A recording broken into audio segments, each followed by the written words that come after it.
चला मित्रांनो, महाराष्ट्राच्या भूगोलमधलं पहिलं प्रकरण आपण बघतोय. महाराष्ट्राची सामान्य माहिती. यामध्ये या ठिकाणी कोणते सब टॉपिक या ठिकाणी महत्त्वाचे आहेत ते अगोदर समजून घ्यायचे.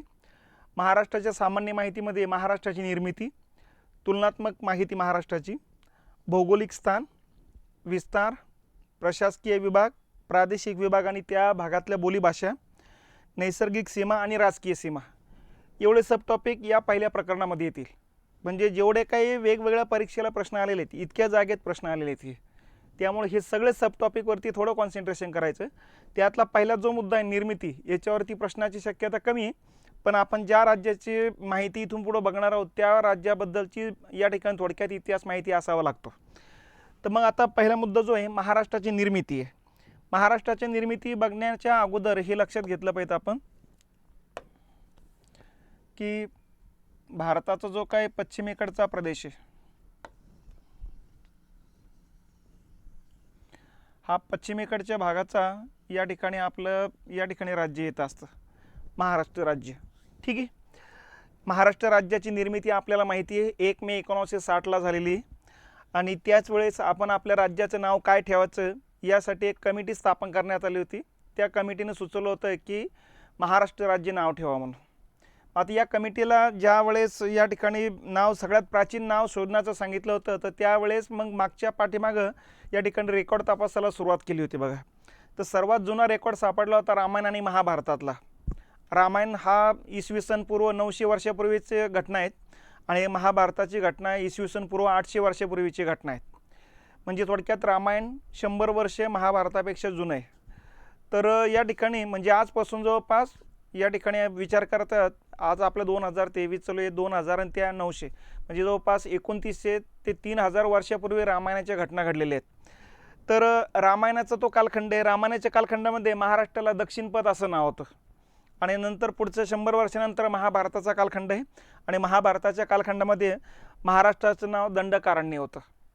मग आता या ठिकाणी मूळ मुद्दा हा होता की ते नाव द्यायचं की काय करायचं. कारण या ठिकाणी रामायण आणि महाभारत ज्या कालखंडात घडले त्या कालखंडातले ते नावं होते की नाही याच्याबद्दल संभ्रम होता. कारण रामायण आणि महाभारत नंतरच्या कालखंडात लिहिले गेलेले. मग ज्यावेळेस ती लिहिले गेलं त्यावेळेस कदाचित नाव असेल असा प्रकारचा संभ्रम निर्माण झाला की ज्या वेळेस रामायण घडलं त्यावेळेचं नाव असेल. तर यावरून मग आपल्याला प्रूफ काहीच दिसत नव्हता. म्हणून आपण रामायण महाभारतातले जे नाव आहे महाराष्ट्राचे आपण ते नावं गृहीत धरलेले नाही. त्याच्यानंतर मग सम्राट अशोकाचा कालखंड येतो. सम्राट अशोकाचा कालखंड म्हणजे इसवी सन पूर्व 261चा कालखंड आहे बघा. ठीक आहे. म्हणजे रामायण महाभारत घडल्यानंतर 300-400 वर्षानंतरचा कालखंड आहे. तर सम्राट अशोकाच्या कालखंडामध्ये या ठिकाणी त्याने कलिंग युद्ध जिंकल्यानंतर या ठिकाणी प्रत्येक देशातील नागरिकांचं या ठिकाणी कल्याण करण्यावरती भर दिला होता.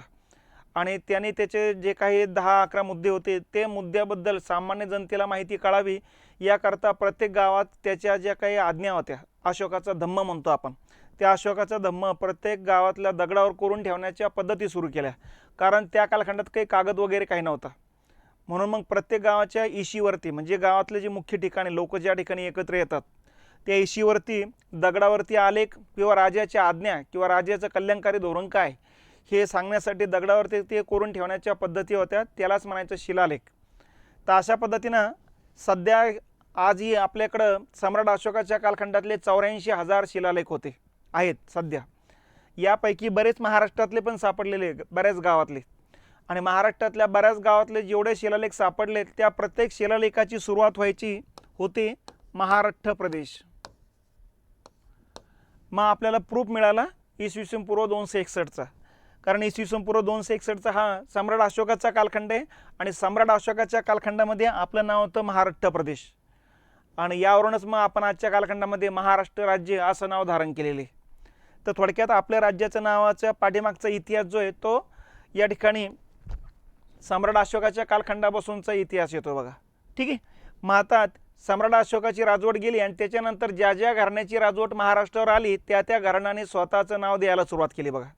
मग आता कोणत्या कोणत्या घराण्याची राजवटी आल्यात या ठिकाणी जर आपण बघितलं, पहिले सातवाहनांची राजवट येते म्हणून सातवाहन कालखंड म्हणायचं आपण. आता हा जो कालखंड येतो हा कालखंड येतो 230 ते 200 इसवी सन पूर्व 230 ते इसवी सन 230. म्हणजे जवळपास 460 वर्षाचा हा कालखंड आहे. तर सातवाहनांचा कालखंड आहे. यांची राजधानी प्रतिष्ठान म्हणजे आजचं पैठण होतं आणि सिमुक नावाचा पहिला राजा या ठिकाणी होऊन गेलेला आहे. जवळपास 170 राजे पुढच्या कालखंडात झाले. महाराष्ट्रातलंच या ठिकाणी हा राजा असल्यामुळं महाराष्ट्री असे ते स्वतःला म्हणत असत आणि यावरून लक्षात येतं आहे की मग आपल्या राज्याचं नाव महाराष्ट्र आहे म्हणून. तर मग पण ज्या ज्या घराण्याने स्वतःची राजवटी आणली त्या त्या घराण्याने पुढच्या कालखंडामध्ये महाराष्ट्र प्रदेश असं नाव न देता स्वतःच्या घराण्याचं नाव द्यायला सुरुवात केली. म्हणून या कालखंडात महाराष्ट्राचं नाव होतं सातवाहन प्रदेश. या कालखंडात महाराष्ट्राचं नाव होतं वाकाटक प्रदेश, कारण वाकाटकांची राजवट होती बघा. ठीक आहे. नंतर चालुक्याच्या घराण्याच्या कालखंडात महाराष्ट्राचं नाव होतं चालुक्याचा प्रदेश, म्हणजे 550 ते 750चा कालखंड येतो. नंतर राष्ट्रकूटांचा प्रदेश हा कालखंडामध्ये. शिलावारणाचा या ठिकाणी पश्चिम महाराष्ट्रातल्या प्रदेशाचं नाव होतं शिलावारण प्रदेश. कल्याणीच्या चालुक्याचा प्रदेश. ठीक आहे. त्याच्यानंतर मग पुढं गोंडांची पूर्व विदर्भामध्ये राजवट होती. यादवांचं मग मधल्या भागात राजवट आहे. 1200 ते 1300च्या कालखंडामध्ये यादव कालखंड म्हणायचं याला. त्याच्यानंतर बहामनी राजवट पुढच्या कालखंडात येते बघा. बहामनीच्याच राजवटीमध्ये या ठिकाणी आदिलशाहीमध्ये या ठिकाणी शिवाजी महाराजांनी स्वराज्याची स्थापना केली आणि मराठी राजवटीच्या स्थापनेला सुरुवात होते बघा. मग मराठ्यांचा कालखंड 1630चा 1818चा कालखंड येतो असतो. त्याच्यानंतर मग ब्रिटिशांनी मराठ्यांना पराभूत केलं आणि नंतर इंग्रजांची राजवट भारतावर आली, म्हणजे पर्यायानं महाराष्ट्रावर पण आली आणि म्हणून पुढं ब्रिटिश कालखंड सुरू होतो. तर 1818 ते 1947 हा ब्रिटिश कालखंड आहे. तर अशा पद्धतीनं या ठिकाणी ज्या ज्या घराण्याची राजवट महाराष्ट्रावर आली मधल्या कालखंडामध्ये त्या त्या घराण्यानं स्वतःचं नाव या प्रदेशाला द्यायला सुरुवात केली बघा. मग आता ब्रिटिशांच्या कालखंडामध्ये फक्त काही महाराष्ट्र त्यांच्या ताब्यात नव्हता, अख्खा भारत त्यांच्या ताब्यात होता बघा. म्हणून त्यांनी प्रांत पाडले होते. मग आपल्या राज्याला वेगवेगळ्या कालखंडात काय काय नाव होते ते लक्षात घ्यायचं बघा. कोणत्या नावानं ओळखले जायचे. तर सुरुवातीला या ठिकाणी आपल्या राज्याचं नाव होतं मुंबई इलाका, म्हणजे बॉम्बे प्रेसिडेन्सी. 1911 ते 1941 हा काय म्हणू आपण लिखित स्वरूपाचा कालखंड आहे. ओरिजिनल 1861लाच आपलं राज्य निर्माण झालेले आहे, परंतु या ठिकाणी प्रशासकीय संमती जी मिळाली ती 1911ची, म्हणून कागदोपत्री 1911 ते 1941 असं आपण समजायचं बघा. तर सुरुवातीला आपल्या राज्याचं नाव होतं मुंबई इलाका. मग आता मुंबई इलाक्यामध्ये या ठिकाणी लक्षात घेतलं पाहिजेत आपण की मुंबई इलाक्यामध्ये कुठला कुठला प्रदेश येतो असतो. ठीक आहे.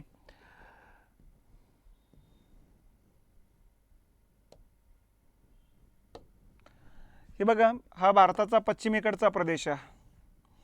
इथं आपलं राज्य येते असं. तर या मुंबई इलाख्यामध्ये समजून घेताना अगोदर हे लक्षात घेतलं पाहिजे, मराठवाड्याचा जो भाग आहे हा औरंगाबाद विभाग, हा औरंगाबाद विभाग निजामाकडे होता. ठीक आहे. विदर्भाचा जो नागपूर विभाग आहे हा नागपूर विभाग मध्य प्रांताचा भाग होता. हा हैदराबादच्या निजामाचा भाग होता. ठीक आहे. मग उरला खानदेश, पश्चिम महाराष्ट्र आणि कोकण यांचं मिळून एकच प्रशासकीय विभाग होता कोकण, आपलं पुणे. ठीक आहे. आता यांचं मुख्यालय होतं मुंबईला. मुंबई या प्रदेशाला म्हणायचं मुंबई प्रेसिडेन्सी किंवा मुंबई इलाका. मग आता या मुंबई इलाक्यामध्ये प्रशासकीय विभाग कुठले कुठले होते. नंबर 1 होता बेळगाव. इकडं बेळगाव, कारवार, निपाणी, धारवाड इकडचे 3-4 जिल्ह्यांचे मिळून तयार झालेला होता. त्याच्यानंतर दुसरा होता पुणे प्रशासकीय विभाग, म्हणजे कोकण, पश्चिम महाराष्ट्र, खानदेश यांचं मिळून तयार झाला होता. सध्याचा पूर्ण गुजरात, तर गुजरात अहमदाबाद प्रशासकीय विभाग म्हणून ओळखला जायचा. आणि इकडचा होता सिंध, पाकिस्तानमध्ये सध्या. तर एवढ्या प्रदेशांचा प्रशासकीय विभागांचा मिळून तयार होणारा प्रदेश होता मुंबई इलाका. मग या ठिकाणी हे लक्षात घेतलं पाहिजेत. हे बघा, मुंबई इलाक्यातले प्रशासकीय विभाग बेळगाव, पुणे, अहमदाबाद आणि सिंध आहे. ठीक आहे. नंतर मग ही स्थिती टिकली होती 1911 ते 1941चा कालखंड. 1935चा कालखंड आला आणि 1935ला भारत सरकारनं सर्वात मोठा आणि सर्वात शेवटचा प्रशासकीय सुधारणा कायदा केला, गव्हर्नमेंट ऑफ इंडिया ॲक्ट म्हणतो आपण त्याला. आणि या गव्हर्नमेंट ऑफ इंडिया ॲक्टनुसार या ठिकाणी मग सिंध प्रांत वेगळा निर्माण करण्याची घोषणा करण्यात आली आणि तो प्रत्यक्षात वेगळा झाला 1941ला. म्हणून ही टिकून होती 41पर्यंत. 41ला मग या ठिकाणी सिंध वगळता बाकीचा प्रदेश आपला राहिला. या बाकीच्या प्रदेशाचाच मिळून बनलं मुंबई प्रांत, म्हणजे बॉम्बे प्रोव्हिन्स. ठीक आहे. 1941 ते 47चा कालखंड येतो बघा. मग याच्यामध्ये बघा, हा पट्टा गेला. आता हा नवीन राज्य निर्माण झालं. अहमदाबाद 1, पुणे 2, बेळगाव 3 अशा या 3 विभागाचं मिळून तयार झालं आहे मुंबई प्रांत. मात्र या मुंबई प्रांताची निर्मितीच्या वेळेसच लक्षात आलं आहे की पुणे प्रदेश अतिशय मोठा होतो, म्हणून सह्याद्रीच्या पश्चिमेकडे एक नवीन प्रशासकीय विभाग तयार करण्यात आला, ज्याला नाव दिलं कोकण. म्हणजे बेळगाव 1, कोकण 2, पुणे 3, अहमदाबाद 4 या 4 प्रशासकीय विभागाने तयार होण्याला नाव दिलं मुंबई प्रांत. आणि हा मुंबई प्रांत होता बघा, या ठिकाणी कालखंड आपल्याला माहिती आहे 41 ते 47चा कालखंड आहे. ठीक आहे.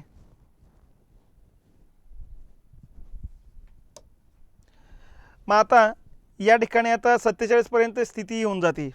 1947ला भारताला स्वातंत्र्य मिळते आणि स्वातंत्र्यानंतर या ठिकाणी राज्याची निर्मिती प्रदेशानुसार करायची की भाषेनुसार करायची वादाला सुरुवात होती बघा. याकरता केंद्र सरकार दारच्या अध्यक्षतेखाली एक कमिटी स्थापन करतं आणि या कमिटी रिपोर्ट देते की प्रदेशानुसार राज्य स्थापन करा, भाषेनुसार नको. म्हणजे राजधानी त्याच्या आसपासचा परिसरांचा मिळून एकच राज्य तयार करायचे. या समितीची पुनर्समीक्षा करण्याकरता JVP समिती स्थापन केल्या जात असते. ती समितीसुद्धा दार कमिटीची शिफारशी उचलतात आणि मान्य करतात. आणि याच्यानुसार मग राजधानीच्या आसपासचा मिळून जो प्रदेश तयार होईल त्या प्रदेशाचं नाव या ठिकाणी आता एक एक प्रदेश तयार करायला सुरुवात झाली बघा. मग आता काय करण्यात आलं आहे की या ठिकाणी मुंबईपासून अहमदाबादचा वरचा भाग अतिशय दूर पडत होता, म्हणून इकडं राजपुताना तयार करण्यात आला होता बघा. राजपुतानाचं सध्या राजस्थान झालेलं आहे. मग अहमदाबादचा अर्धा जो पट्टा आहे म्हणजे आता कच्छ आणि सौराष्ट्राचा पट्टा, कच्छ आणि सौराष्ट्राचा पट्टा राजपुतानाला जोडला. ठीक आहे. आणि उर्वरित अर्धा अहमदाबाद, पुणे, कोकण आणि बेळगाव यांचं मिळून तयार होणारं एक राज्य निर्माण करण्यात आलं. त्या राज्याला नाव दिलं मुंबई राज्य. 1947ला ते अस्तित्वात आलं. बॉम्बे स्टेट म्हणतो आपण त्याला. आलं लक्षात. अर्धा अहमदाबाद राजपुतानाला जोडलं आहे आणि उरलेला अर्धा अहमदाबाद धरून मग बाकीचे प्रशासकीय विभागाने बनलेलं हे राज्य आहे मुंबई राज्य म्हणायचं. यामध्ये बेळगाव, पुणे, कोकण, अहमदाबादचं कच्छ आणि सौराष्ट्र सोडून द्यायचं, यांचं मिळून बनलेलं आहे बघा. ठीक आहे. तर ही स्थिती 56 पर्यंत आहे. पण मधल्या कालखंडातल्या घटना लक्षात घेतल्या पाहिजेत. आता लोकांच्या भाषिक भावना तीव्र बनल्या, कारण सरकारनं प्रदेशानुसार राज्य स्थापन करण्याची घोषणा केली. 1952मध्ये या ठिकाणी श्रीरामालू पट्टलू नावाचा जो व्यक्ती होता आंध्र प्रदेशचा, तो चेन्नईला उपोषणाला बसलेत आणि त्यांनी सांगितलं तेलुगू भाषिकांसाठी स्वतंत्र आंध्र प्रदेश निर्माण करावं. सरकारनं त्यांच्या उपोषणाकडे या ठिकाणी दुर्लक्ष केले. 52 दिवस उपोषण चाललंय आणि 53 दिवशी त्यांचं उपोषणामध्येच मृत्यू झाला. त्याच्यानंतर मग आंध्र प्रदेशमध्ये बऱ्याच लोकांनी आत्महत्या करायला सुरुवात केली. याचा परिणाम केंद्र सरकार खडबडून जागे झालेत आणि केंद्र सरकारनं मग फाजल अलीच्या नेतृत्वाखाली भाषावार प्रांत रचना समितीची स्थापना केली की भाषेनुसार राज्य स्थापन करावेत का आणि करायचे असेल तर कोणती कोणती करायची. आणि त्यानुसार मग भाषावार प्रांत रचना समितीनं या ठिकाणी ज्या शिफारशी केल्या त्यानुसार पहिलं भाषिक राज्य निर्माण झालं भारतामध्ये आंध्र प्रदेश. आणि त्याच्यानंतर दुसरी शिफारस केली की मराठी भाषिक पूर्ण आणि पूर्ण गुजराती भाषिक यांचं एकच राज्य निर्माण करावं. आणि या राज्याला आपण नाव ठेवलं मग द्विभाषिक राज्य. मग हे द्विभाषिक राज्य अस्तित्वात आलं 1 नोव्हेंबर 1956ला, टिकून होतं 30 एप्रिल 1960 पर्यंत. मग यामध्ये गुजरातचे जो प्रशासकीय विभाग आहे अहमदाबादाचे, कच्छ आणि सौराष्ट्र काढलं होतं, आता परत घेतलं त्याला, कारण गुजराती भाषी होतं त्यामुळे अहमदाबाद घेतलं आणि सध्याचा पूर्ण महाराष्ट्र घेतला. फक्त बदल काय काय केला ते लक्षात घ्या. बेळगाव प्रशासकीय विभाग आता म्हैसूर राज्याला जोडला, म्हणजे आजचं कर्नाटक म्हणू आपण त्याला. ठीक आहे. औरंगाबाद प्रशासकीय विभाग आतापर्यंत हैदराबादच्या निजामाकडे होता. मराठी भाषिक असल्यामुळं या ठिकाणी औरंगाबाद प्रशासकीय विभाग तयार करून इकडं द्विभाषिक राज्याला जोडला. नागपूर प्रशासकीय विभाग मध्य प्रांताचा भाग होता, मराठी भाषिक असल्यामुळे काढून घेतला आणि या द्विभाषिक राज्याला जोडला. तर अशा पद्धतीनं द्विभाषिक राज्यामध्ये आता इथला कच्छ आणि सौराष्ट्र परत इकडं जोडून टाकला. आता हा भाग इकडं काढून घेतला, म्हणजे सध्याचा गुजरात आणि सध्याचा पूर्ण महाराष्ट्र यांचं मिळून तयार होणाऱ्या राज्याला नाव ठेवलं द्विभाषिक राज्य. मग आता द्विभाषिक राज्यातले प्रशासकीय विभाग number 1 Ahmedabad, number 2 Konkan, number 3 Pune, number 4 Aurangabad आणि नंबर 5 नागपूर. तर या 5 प्रशासकीय विभागाने तयार होणारं राज्य येते, तर याला म्हणायचं द्विभाषिक राज्य. ठीक आहे. मग द्विभाषिक राज्य 56 ते 60च्या कालखंडात अस्तित्वात होतं 4 वर्षे.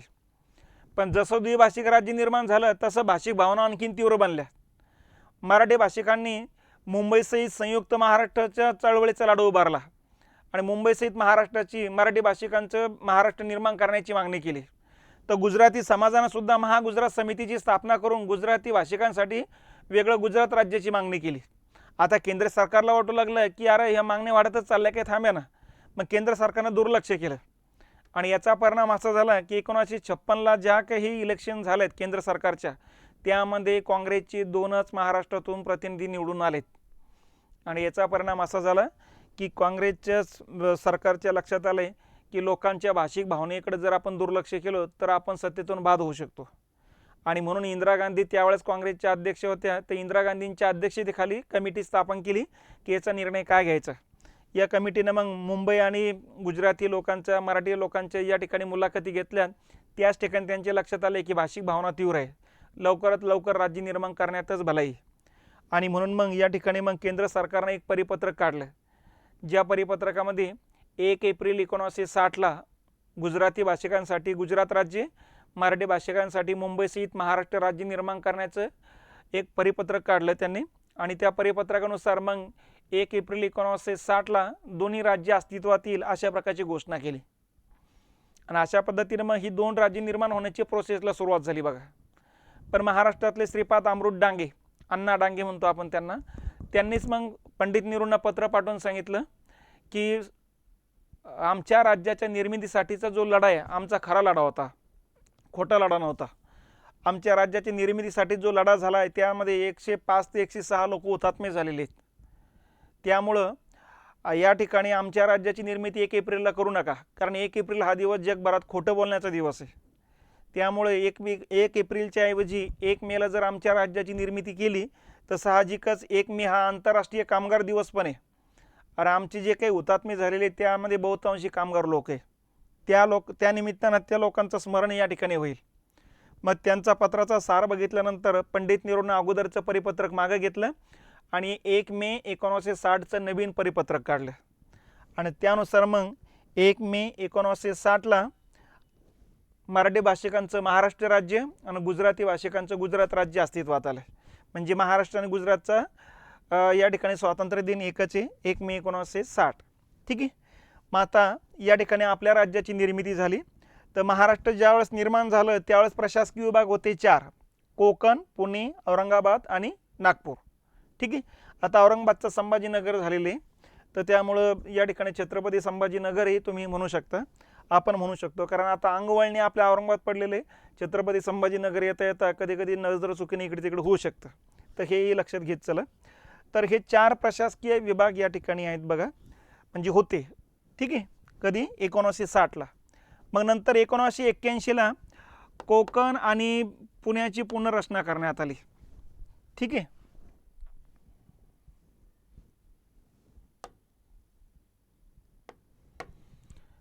या दोघांची पुनर्रचना करण्यात आली 1981ला आणि नाशिक प्रशासकीय विभाग तयार करण्यात आला. ठीक आहे. आणि नंतर नागपूर प्रशासकीय विभागाची पुनर्रचना करण्यात आली 81लाच आणि अमरावती प्रशासकीय विभाग तयार करण्यात आला. तर या ठिकाणी 1960च्या कालखंडात जर बघितलं तर प्रशासकीय विभाग होते 4, आज किती बनले? 6.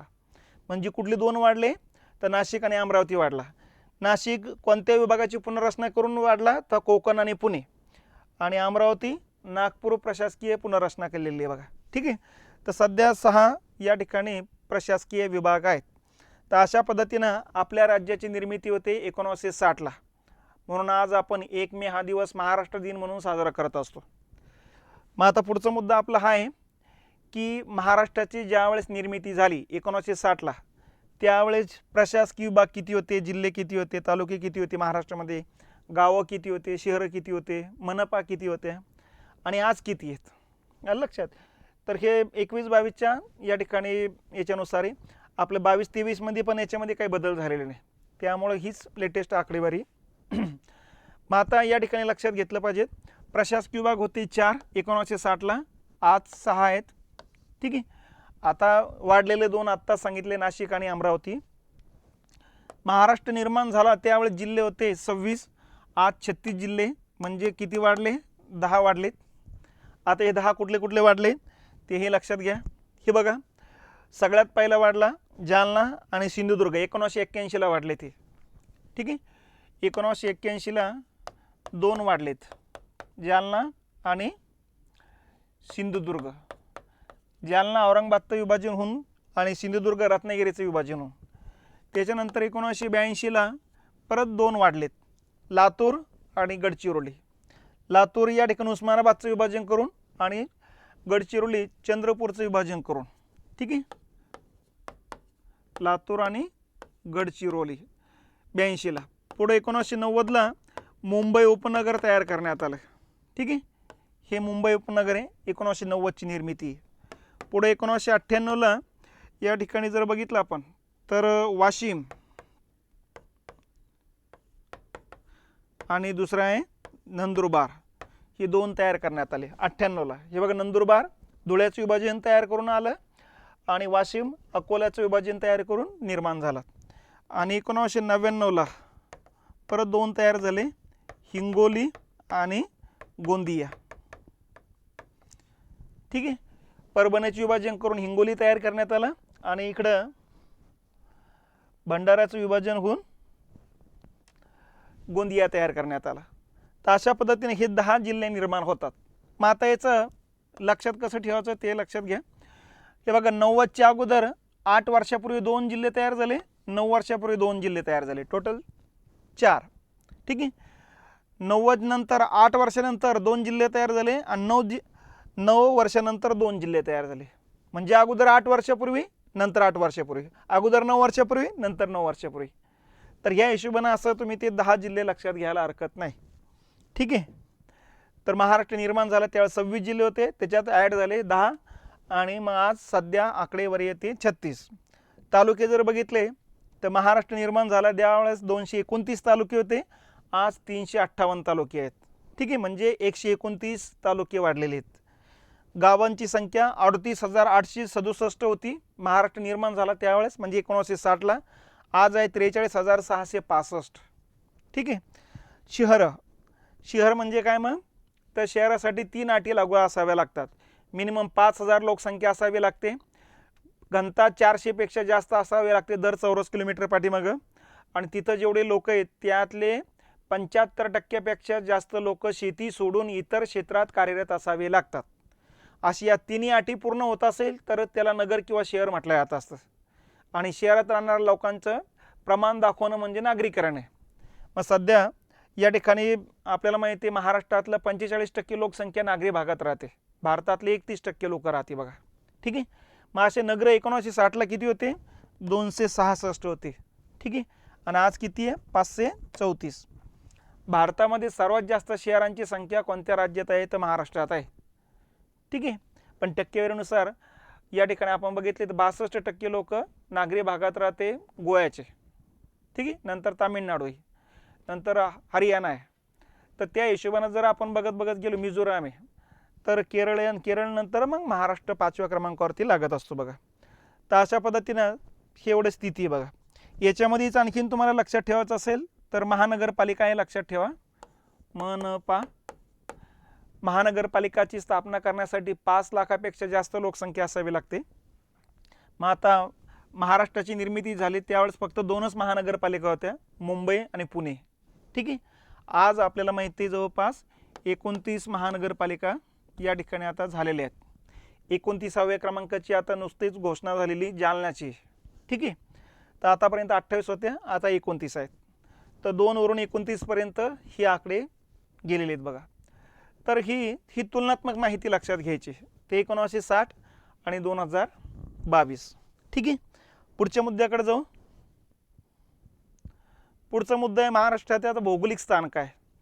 आता भौगोलिक स्थान म्हणजे काय, अक्षीवृत्तीय स्थान, रेखावृत्तीय स्थान आणि त्याच्यानंतर विस्तार काय याच्याबद्दलची माहिती.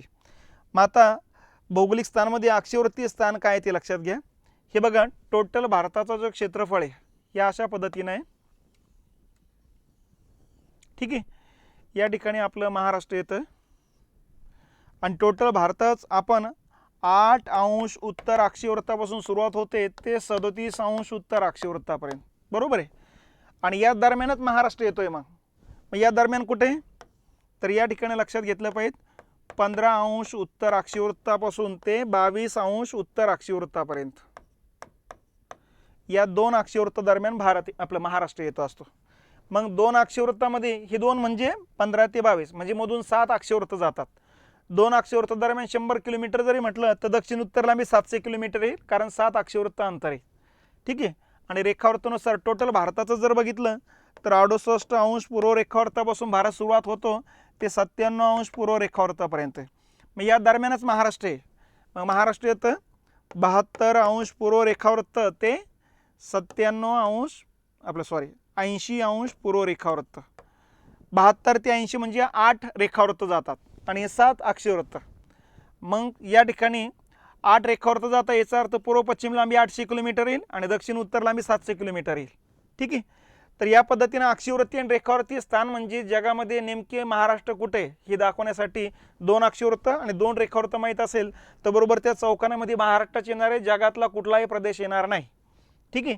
मग आता या ठिकाणी हे अक्षवृत्त ढोबळमानानं लक्षात ठेवायचं मायक्रो हे आपण आपल्या मनावर आहे. शक्यतो प्रश्न ढोबळच असतात, अंशामध्येच असतात. हे बघा इथं 15° आहे, पुढं 44 वरती सोल्पविराम दिला, याचा अर्थ होतं मिनटं, आणि त्याच्या पलीकडे 46 आणि पुढं 2 सोल्पविराम दिले, त्याचा अर्थ होतो सेकंद.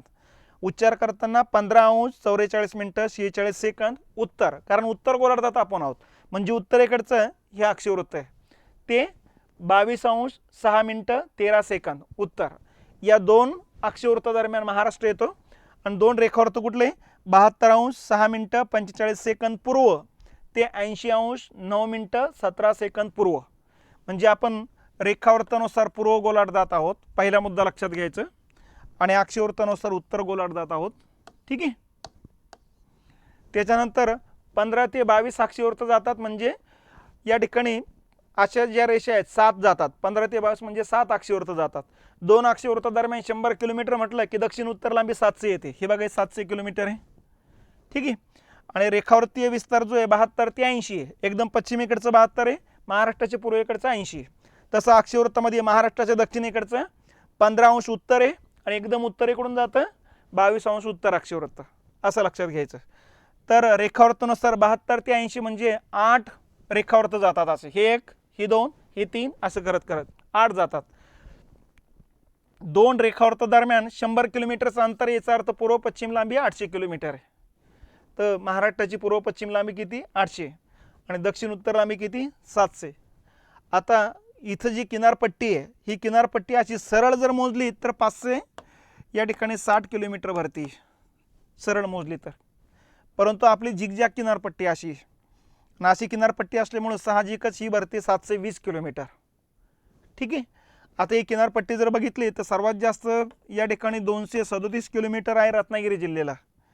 त्याच्यानंतर 122 किलोमीटर येते रायगडला, 120 किलोमीटर येते सिंधुदुर्ग जिल्ह्याला. मुंबई शहर मुंबई उपनगराला 114 किलोमीटर आहे. पालघरला 102 आहे आणि इथं ठाणे जिल्ह्याला फक्त 25 किलोमीटरचे लागते. मग किनारपट्टीमध्ये सर्वात जास्त किनारपट्टी कुठल्या जिल्ह्याला लागते रत्नागिरी, सर्वात कमी कुठल्या जिल्ह्याला लागते ठाणे, असं लक्षात ठेवायचं.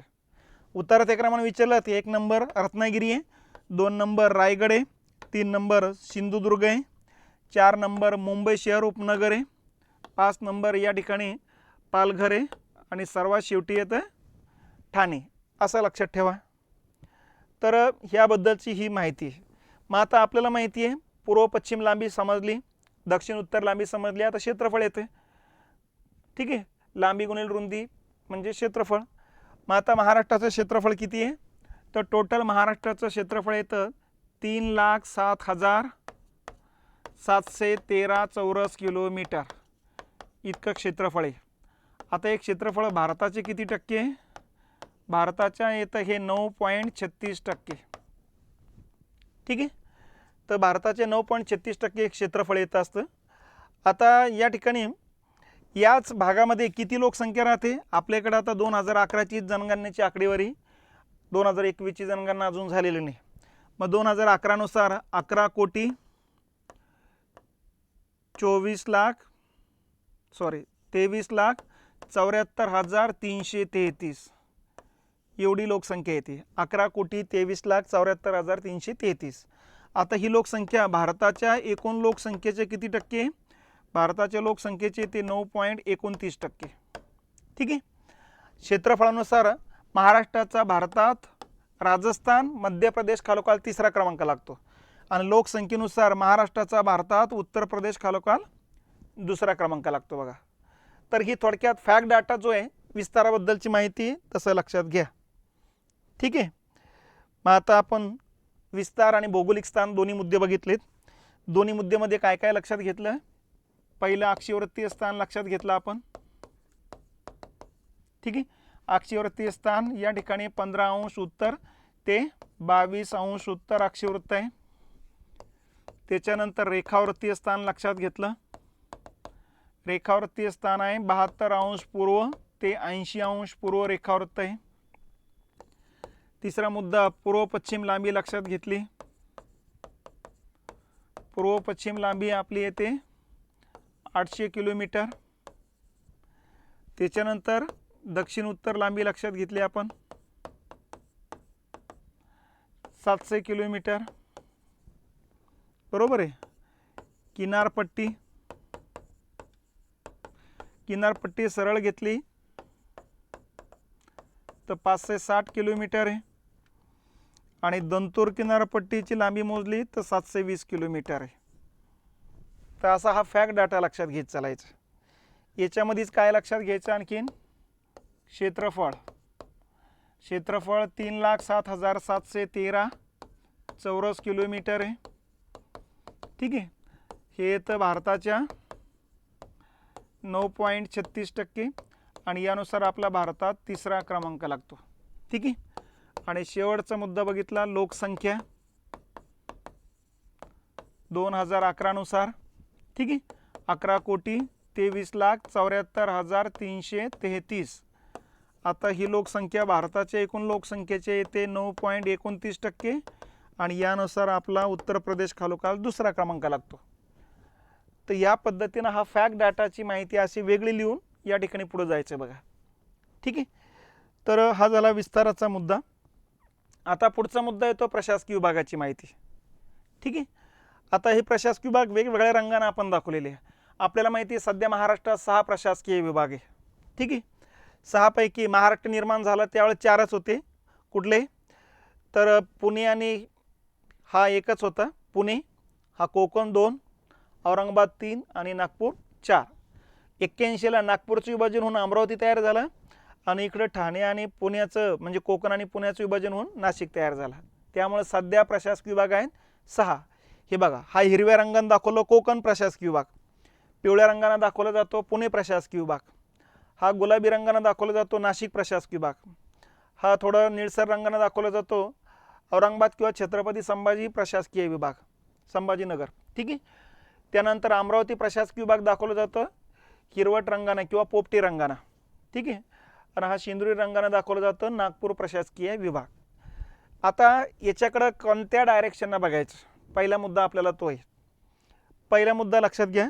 हे बघा पुणे प्रशासकीय विभागाला कोणते कोणते राज्य लागतात पहिले ते लक्षात घ्या. पुणे प्रशासकीय विभागाला इकडे कर्नाटक राज्य लागतं. ठीक आहे. इकडे पश्चिमेकडे कोकण प्रशासकीय विभाग लागतो. ठीक आहे. उत्तरेला नाशिक प्रशासकीय विभाग लागतो आणि इकडे पूर्वेला औरंगाबाद किंवा छत्रपती संभाजीनगर प्रशासकीय विभाग लागतो. तर हे असं लक्षात घ्या. कोकणाला 2च प्रशासकीय विभाग लागतात पुणे आणि नाशिक. नाशिकला कोकण, पुणे, औरंगाबाद आणि अमरावती 4 प्रशासकीय विभाग लागतात. ठीक आहे. औरंगाबादला पुणे, नाशिक, अमरावती 3च लागतात. अमरावतीला औरंगाबाद, नाशिक, नागपूर 3 लागतात आणि नागपूरला एकच लागतो अमरावती. पहिला मुद्दा म्हणजे हा डायग्राम असा बघायचा नाही. हा डायग्राम बघताना असा बघायचा. हे आपलं असं राज्य आहे. ठीक आहे. या राज्यामध्ये आपल्याला माहिती आहे की या पट्ट्यामध्ये कोकण आहे. ठीक आहे. या पट्ट्यामध्ये नाशिक आहे, या पट्ट्यामध्ये पुणे आहे, या पट्ट्यामध्ये औरंगाबाद आहे, या पट्ट्यामध्ये नागपूर आहे. हा नागपूर आहे, हा अमरावती आहे, हा औरंगाबाद आहे, हा नाशिक आहे, हा पुणे आहे आणि हा कोकण आहे. बघा इथे लक्षात घ्यायचं, नाशिकला 4 प्रशासकीय विभागात सीमा लागतात, कोकण, पुणे, औरंगाबाद, अमरावती. पुणे प्रशासकीयला 3, 1 2 3, कोकणला 2च, औरंगाबादला 1 2 3, अमरावतीला 1 2 3 आणि नागपूरला 1च. म्हणजे खालीलपैकी कोणत्या प्रशासकीय विभागाला सर्वाधिक प्रशासकीय विभागात सीमा लागतात असा जर प्रश्न आला तर नाशिक. किती प्रशासकीय विभागात सीमा लागतात तर 4. कोणत्या कोणत्या प्रशासकीय विभागात सीमा लागतात, कोकण, पुणे, औरंगाबाद, अमरावती. तर एक एक एक एक मुद्दा नकाशा वाचनाच्या आधारे इथं क्लिअर करून घ्यायचे. बघा अगोदर प्रशासकीय विभाग कोणते कोणते त्याची मांडणी करा, नंतर त्या त्या प्रशासकीय विभागाला कोणत्या कोणत्या प्रशासकीय विभागात सीमा लागतात ते बघा. जास्त सीमा लागलेला प्रशासकीय विभाग 1 नंबरला नाशिक आहे.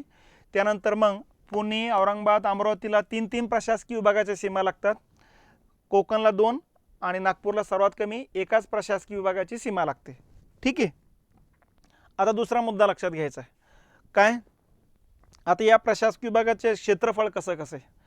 तर या पद्धतीनं जर आपण बघितलं तर सगळ्यात जास्त क्षेत्रफळ येतं औरंगाबाद विभागाचं. किती, 64,800 चौरस किलोमीटर आहे इतकं क्षेत्रफळ असते. टोटल या ठिकाणी जिल्हे येतात 8. ठीक आहे. तालुके येतात 76 आणि मनपा येते 4. असं लक्षात घ्यायचं. लक्षात येते 64,800 चौरस किलोमीटर एरिया आहे टोटल. जिल्हे 8 आहे या विभागामध्ये, तालुके 76 आहे, महानगरपालिका 4 आहेत. ठीक आहे.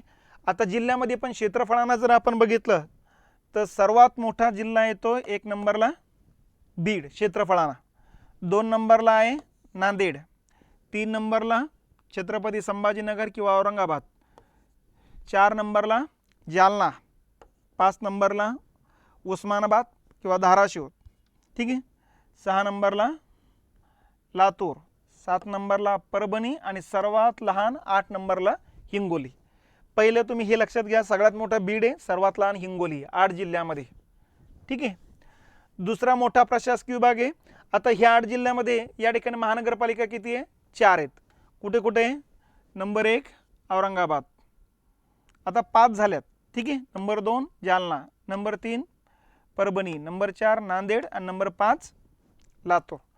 तर इथं या ठिकाणी हे लक्षात घ्या, महानगरपालिका आता जालन्याची एक 5वी झालेली आहे. आता याच्यापेक्षा लहान प्रशासकीय विभाग आहे नाशिक. नाशिकचे क्षेत्रफळ येतं 57,500 चौरस किलोमीटर. इथं जिल्हे येतात 5, तालुके येतात 54 आणि महानगरपालिका 5 येतात. ठीक आहे. आता कुठले कुठले येत असेल ते लक्षात घ्या. आता या ठिकाणी जे जिल्हे येतात 5, सगळ्यात मोठा जिल्हा येतो अहमदनगर, 17,000 चौरस किलोमीटर एरिया आहे. 2 नंबरला आहे नाशिक, 3 नंबरला येतो जळगाव, 4 नंबरला धुळे आणि 5 नंबरला नंदुरबार. तर अशा पद्धतीनं हे 5 जिल्हे या ठिकाणी लक्षात घ्यायचे. ठीक आहे. तर हे 5 जिल्हे येतात नाशिक प्रशासकीय विभागामध्ये. सर्वात मोठा आहे नगर, सर्वात छोटा आहे तो नंदुरबार. ठीक आहे. आता या ठिकाणी जर बघितलं आपण तर महानगरपालिका येतात 5, अहमदनगर 1, नाशिक 2, नाशिक जिल्ह्यामध्येच मालेगाव आहे 3, धुळे 4 आणि जळगाव 5, अशा 5 महानगरपालिका आहे. तर सगळ्यात मोठा प्रशासकीय विभाग औरंगाबाद क्षेत्रफळानं, 2 नंबरला नाशिक, 3 नंबरला पुणे येतो. आता पुण्याचं क्षेत्रफळ जर बघितलं तर 51,400 चौरस किलोमीटर आहे, 51,300 चौरस किलोमीटर एरिया आहे. इथं जिल्हे येतात 5, तालुके येतात 58 आणि महानगरपालिका येतात 6. मग आता या ठिकाणी जे काही क्षेत्रफळानं मोठाले जिल्हे आहेत, 1 नंबरला येतो पुणे, 2 नंबरला सोलापूर, 3 नंबरला सातारा, 4 नंबरला सांगली आणि 5 नंबरला कोल्हापूर. म्हणजे सर्वात मोठा येतो पुणे, सर्वात लहान येतो कोल्हापूर. ठीक आहे. मग आता या ठिकाणी 6 महानगरपालिका आहे. यामध्ये पुणे 1, पिंपरी चिंचवड 2, इथं 2, ही 3ऱ्या क्रमांकावर आहे. ठीक आहे. सांगली, मिरज, कुपवाडा 4थ्या क्रमांकावर आहे. 5व्या क्रमांकावर आहे कोल्हापूर आणि 6व्या क्रमांकावर येते इचलकरंजी. तर या 6 महानगरपालिका या विभागात येतात. ठीक आहे. आता विभागानुसार एक नंबरला औरंगाबाद, 2 नंबरला नाशिक, 3 नंबरला पुणे, 4 नंबरला येतो नागपूर. नागपूरचं क्षेत्रफळ येतं 51,400 चौरस किलोमीटर. ठीक आहे, हे 57,000 आहे. हे 51,400 चौरस किलोमीटर आहे. इथं 6 जिल्हे आहेत, 64 तालुके आहेत आणि 2च महानगरपालिका आहेत. मग 6 जिल्हे कोणते कोणते हे तुम्हाला लक्षात आले हे रंगामध्येच. मोठा कुठला आहे यामध्ये? 1 नंबरला येतं गडचिरोली, 2 नंबरला येतो चंद्रपूर, 3 नंबरला येतो नागपूर, 4 नंबरला येतो वर्धा, 5 नंबरला गोंदिया आणि 6 नंबरला सर्वात छोटा 4,000 चौरस किलोमीटर एरिया भंडाराचा आहे. हा सर्वात छोटा येतो बघा. इथे एकच लक्षात ठेवा, 1 नंबरला गडचिरोली आणि सर्वात शेवटच्या नंबरवरती भंडारा आहे. आणि महानगरपालिका 2च आहेत, नागपूर आणि चंद्रपूर. ठीक आहे, तर हा चौथा मोठा प्रशासकीय विभाग. 5व्या क्रमांकाचे तो अमरावती. अमरावतीचं क्षेत्रफळ येतं 46,000 चौरस किलोमीटर. जिल्हे येतात 5, तालुके येतात 56 आणि महानगरपालिका परत 2च आहे. 5 जिल्हे कोणते कोणते? हे 3 आणि हे 2, 5 हिरव्या रंगामध्ये दाखवलेले आहेत. यामध्ये सर्वात मोठा कुठला आहे? यवतमाळ. 2 नंबरला अमरावती, 3 नंबर बुलढाणा, 4 नंबर अकोला आणि 5 नंबरला वाशिम. असं लक्षात ठेवा. म्हणजे 1 नंबर यवतमाळ आहे, शेवटच्या नंबरवर वाशिम आहे. महानगरपालिका 2च आहे, अमरावती 1 आणि अकोला 2. ठीक आहे, आणि त्याच्यानंतर मग 6व्या क्रमांकाचा सर्वात छोटा प्रशासकीय विभाग आहे कोकण. कोकणचं क्षेत्रफळ येतं 30,728 चौरस किलोमीटर. जिल्हे येतात इथं 7, तालुके येतात 50 आणि महानगरपालिका या ठिकाणी येतील 9. ठीक आहे, मग आता जे जिल्हे आहेत 7 क्षेत्रफळांनी जर बघितलं तर 1 नंबरला मोठा येतो रत्नागिरी, 2 नंबरला रायगड, 3 नंबरला पालघर, 4 नंबरला सिंधुदुर्ग. ठीक आहे, 5 नंबरला ठाणे, 6 नंबरला मुंबई उपनगर आणि 7 नंबरला 156-57 चौरस किलोमीटर मुंबई शहर. ठीक आहे, इथं 50 तालुके येत असतात बघा आणि महानगरपालिका येतात 9. तर 9 महानगरपालिकापैकी 3 महानगरपालिका या ठिकाणी वेगवेगळ्या 3 जिल्ह्यात आहे. पालघरमध्ये वसई येते, रायगडमध्ये पनवेल येत असते बघा आणि मुंबई शहर उपनगराची एकच येते बृहन्मुंबई. या 3 या ठिकाणी वेगवेगळ्या 3 जिल्ह्यात आहे. उरले 6 महानगरपालिका एकट्या ठाणे जिल्ह्यात आहे. ठाणे, कल्याण डोंबिवली, त्याच्यानंतर या ठिकाणी मीरा भाईंदर, त्याच्यानंतर भिवंडी. ठीक आहे, उल्हासनगर आणि 6वी येते नवी मुंबई. तर अशा 6 महानगरपालिका एकट्या ठाणे जिल्ह्यात आहे. म्हणून सर्वाधिक महानगरपालिका असलेल्या भारतातला जिल्हा कोणता? तर ठाणे जिल्हा येतो. तर या पद्धतीनं प्रशासकीय विभागानुसारची माहिती लक्षात ठेवा. याच्यामध्ये कोणते कोणते प्रशासकीय विभाग आहे? नंबर 1, उतरत्या क्रमानं क्षेत्रफळानुसार कोणता क्रम लागतो? तो नंबर 2. प्रत्येक प्रशासकीय विभागात किती जिल्हे, तालुके, महानगरपालिका आहे? नंबर 3. त्या विभागामध्ये जे जिल्हे आहेत त्यातला मोठा कुठला आणि छोटा कुठला आहे? ते नंबर 4. तर या पद्धतीनं ही आकडेवारी लक्षात घ्यायची. आले की लक्षात? ठीक आहे, हे बघा, हे असं चार्ट होतं बघा. कोकण 30,728, महाराष्ट्राच्या एकूण क्षेत्रफळाच्या 10% भाग व्यापला गेलेला आहे. 50 तालुके, 7 जिल्हे, महानगरपालिका 9. पुणे प्रशासकीय विभाग 57,275, आपण 57,300 सांगितलेले. 18.5% भाग व्यापला गेलेला आहे. 58 तालुके, 5 जिल्हे, महानगरपालिका 6 आहेत. ठीक आहे, नाशिक 57,000 जवळपास 500 चौरस किलोमीटर आहे. 18% भाग व्यापला गेलेला आहे. ठीक आहे, 54 तालुके, 5 महानगरपालिका, 5 जिल्हे आहेत तिथं. औरंगाबाद विभागामध्ये 64,800 चौरस किलोमीटर एरिया आहे. 21% भाग व्यापला गेलेला आहे. तालुके येतात 76, जिल्हे येतात 8 आणि महानगरपालिका आता 5 झालेले आहेत. ठीक आहे, अमरावतीमध्ये 46,000 क्षेत्रफळ आहे, जवळपास 15% एरिया आहे. 56 तालुके, 5 जिल्हे आणि 2 महानगरपालिका आहेत. आणि नागपूरमध्ये 51,377 म्हणजे 51,400 लक्षात ठेवा. 16% भाग आहे, 64 तालुके, 6 जिल्हे आहेत आणि 2 महानगरपालिका आहे. अशी टोटल महानगरपालिका येतात 29, जिल्हे येतात 36, तालुके येतात 358. ठीक आहे, हे एरिया येतो टोटल 100%. आणि हे क्षेत्रफळ येतं 3,07,713 चौरस किलोमीटर. तर अशा पद्धतीनं या ठिकाणी ह्या प्रशासकीय विभागाची माहिती लक्षात ठेवा. ठीक आहे.